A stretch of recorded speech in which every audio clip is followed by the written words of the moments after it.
Men Ismoil Oqbay Sharof Rashidov nomidagi Samarqand davlat universiteti Urgut filiali 2-bosqich talabasiman. Bugungi o'tadigan mavzuyimiz pedagogik faoliyatda ta'lim-tarbiyaga oid tushunchalar. Rejalarimiz: ta'limning maqsad va vazifalari, ma'naviy axloq tarbiya mazmuni, ta'lim va tarbiyaning uzviy bog'liqligi. Ta'limning maqsadi: shaxsni har tomonlama rivojlantirish va jamiyatga foydali a'zo sifatida tayyorlash. Bu maqsad bir nechta yo'nalishda amalga oshiriladi. An'anaviy darslar: darsni bir xil o'tish jarayoni, har doimgi bir xil holat. Analiz: dars o'tish jarayonini tahlil qilish, baholash. Tarbiyalash jarayonida erishilgan natijalar samaradorligini o'qituvchi tomonidan baholanib borish va doimiy tahlil qilinishi. Boshlang'ich maktab: ta'lim oluvchilarga boshlang'ich umumiy ma'lumot beradigan umumta'lim tarbiya muassasasi. Boshqarish: bu ta'lim jarayonini loyihalashtirish, rejalashtirish, maqsadli diagnostik imkoniyatlarni bosqichma-bosqich uyg'unlashtirish vositalari va uning natijalarini maqsadli uslublar bilan tuzatish imkoniyatlarini yaratishdir. Bilim borliqni bilish jarayonining amaliyotda tasdiqlangan natijasi.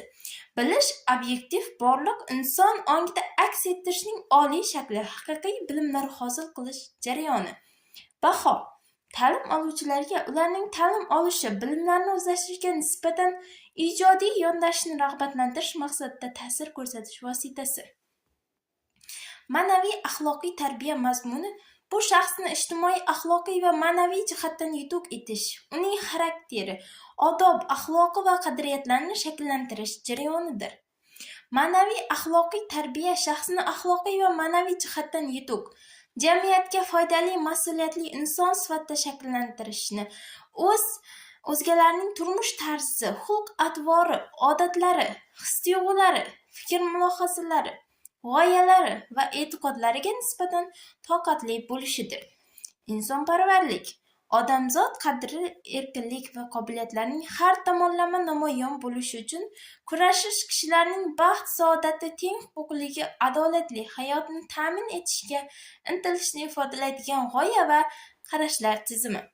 Insof: insonning muayyan jamiyatda amal qilayotgan axloq qilish va axloqiy baholashdir.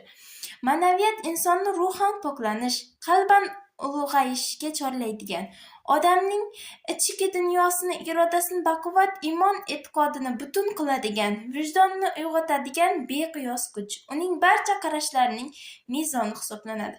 Bugungi mavzumiz qisqacha shulardan iborat edi. E'tiboringiz uchun rahmat.